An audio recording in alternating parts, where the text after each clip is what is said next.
My name is Oswa Emmanuel Adeiza. I'm the founder and the farm manager here at Adeiza Rabbitry.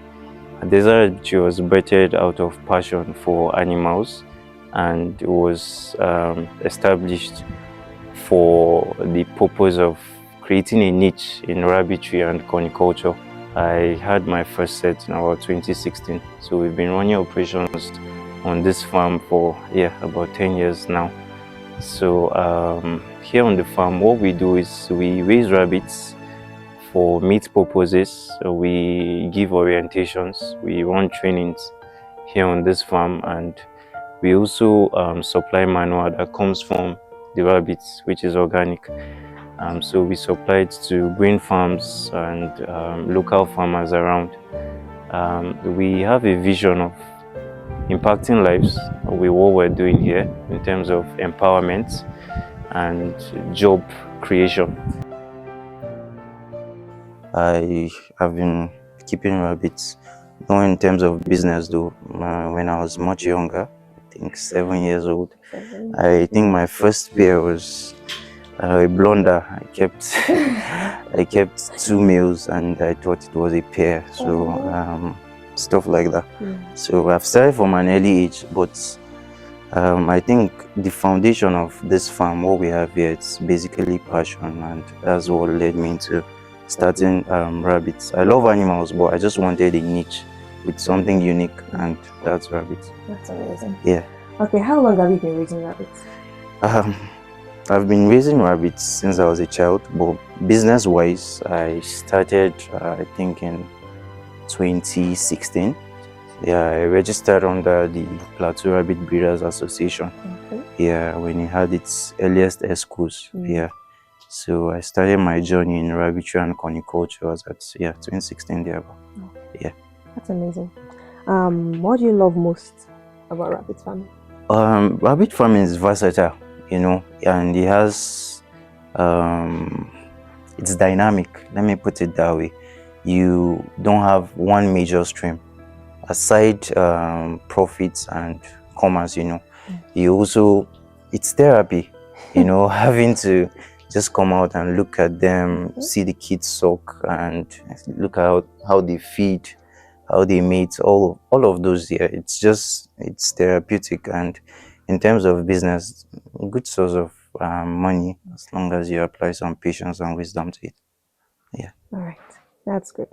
For someone new, what should they consider? Why should they consider raising rabbits? Yeah, we're in an era of GMOs, genetically modified organisms, and they are trending everywhere. But once you have to raise rabbits yourself, you tend to provide for you and your family healthy white meat, which is something you don't compromise on. Anything you eat for your health and your body is something you don't give much compromise. So definitely you can raise rabbits for that purpose.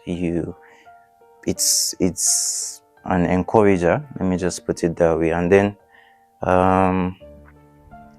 it's an untapped market. As much as many people are into rabbitry and all of that, it's still very untapped, because from this farm alone I can't supply the whole of Plateau State, with meat and all of that.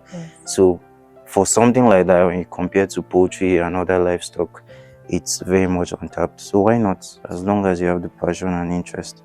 So you would advise people to go into? Yeah, I would. Okay, so you just mentioned white meat. Yeah. Rabbit meats are also called white meat? Yes, they are. They are white meats, they are lean meats.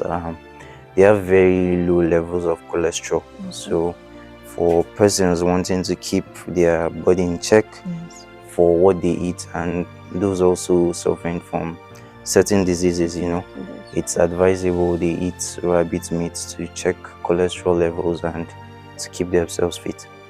Yeah. All right then. How much did it cost you to start your rabbit farm from scratch? The times are changing, yeah?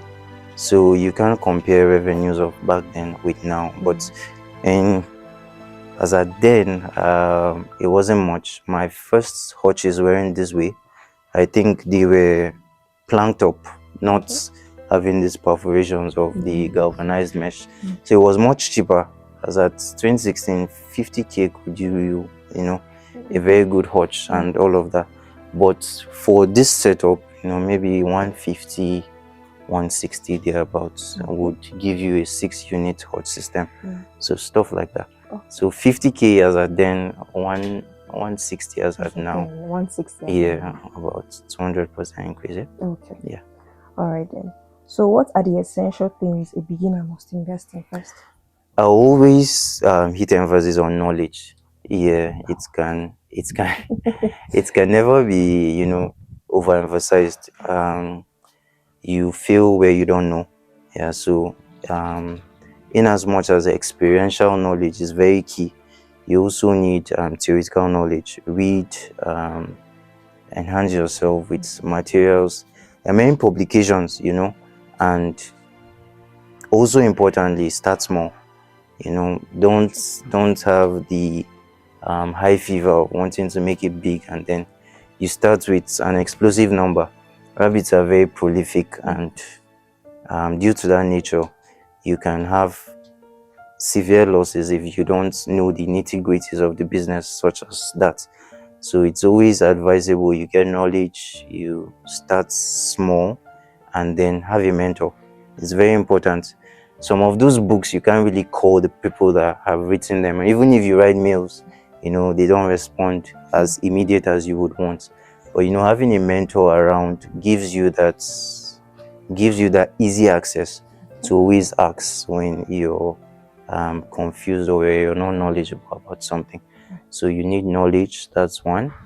You need mentorship, and you need patience to start small.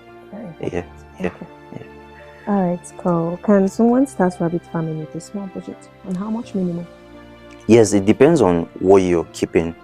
So for your minimum, I would say, let's just say 150,000.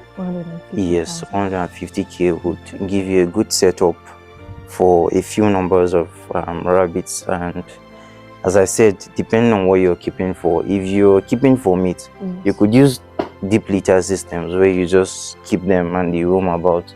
They are not already barricaded, and they just reproduce at will. Yeah, but if you're a little bit precise with organization and individuality, like knowing each one for its character and all of that, then it's good you set up a hutch system like this. But if you're doing for meat, A and B give you C and all of that. Just let them fly free. Yeah, you just let them fly free. Okay. Yeah, exactly. All right then. So if you were starting again today, what would you spend differently? I think I'll invest more in let's just say cages. Yeah, I have good cages here, but they are wood. They are what's the word now? They are predisposed to weather, termites and what have you. So you invest more in the I would certainly invest more in the iron hutches. And one thing I'll do a little bit more different is putting myself out there. Yeah, we make sales here and all of that, but there would have been more exposure if I had put myself out there and not hide in the shadows. Let me just put it that way. Yeah. All right. So that's just it. Okay then. What are your biggest monthly expenses in rabbit farming? Feeding. Here on this farm we feed with concentrates and a lot of hay. We use Digitaria exilis, that's fonio, or acha, let me put it in indigenous words. Yeah, so we use that, but that's not compared to the amount we spend on concentrates. I think on a monthly basis, with the numbers we have, we can use maybe 10 bags of 50 kg. 10 bags. Yes, 10 bags. So it's quite expensive, and I think that's what takes most of the revenue. Yeah, on this farm. Yeah, let me just put it that way. How much does it cost to feed the rabbits per month? It's easy mass. Rabbits would consume, ideally they should consume about 240 grams per day. That's 2 tin cups. This peak milk cup, yeah? Yes. So they will consume about 240 grams. So once you do 240 times 31 in a month, that should give you about 7,400 thereabouts. Yeah. So that's about 7 kg 400 grams, yeah? So once you do the mass, I think a kg sells for 1,000 thereabouts of the concentrate, although it depends on the vendor or the seller giving you those feeds. Yes. But on a main level or on a median level, I would say 1,000. So if you do the mass for an adult rabbit, it should take you 7,000-8,000 on concentrates alone. But once you add maybe a little bit of veggies and hay, you would get numbers ranging from 9,000 to 10,000 thereabouts. Monthly. Wow. Yes. Okay. Yes. That's interesting. Yeah. So do you spend more on feeding or healthcare? They are intertwined, in all honesty. Okay. Yeah. Healthcare depends on management systems, and feeding also depends on management systems. There are breeders that do a Lobitum system of feeding where they just pour feed, and the rabbit eats at will. And anytime they just put their mouths in the feeding troughs, and they consume. But here we ration it. We feed on this farm in the evenings. Rabbits are crepuscular, and in the wild they are termed as prey animals. So they won't really come out in the daytime to feed. So they will come out mostly at night to graze on forage and twigs and all of that. So we adapt that even here in domestication. So we feed them at twilight, evening hours and all of that. But back to your question, I can't really give you a precise say on which, but definitely we spend more on feeding. Yeah, once your management systems are top notch, you don't really have to bother so much on medications. Maybe you would stress on that when the rains are here. One issue with rabbits is coccidiosis, and it's prevalent during the rainy season, where the cyst of the protozoan would burst due to high humidity levels and also water.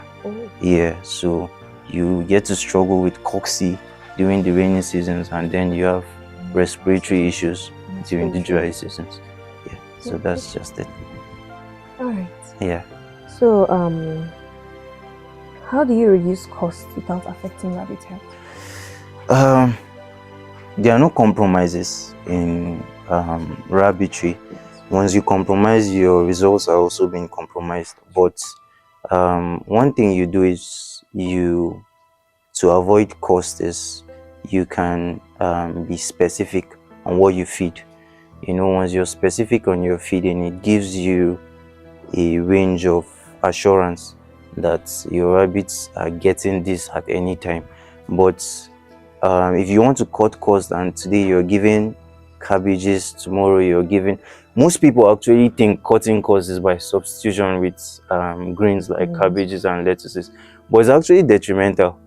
Because cabbages contain lactocarium.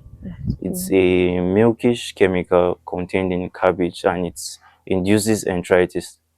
Yes, but most people don't know. So your rabbits are doing well on cabbage because they have a good immune system. But once anything sets in, aside cocci, it disrupts the immune system, and then they can't fight the protozoan. And then you have cases of enteritis such as diarrhea, mucoid enteritis, and the likes. So I won't really advise that you try to cut costs. Give what's appropriate, give what's ideal, and then you get good results. Moreover, quality always speaks for itself, So once you feed right, you give adequate medications or necessary medications, you certainly get results without compromise.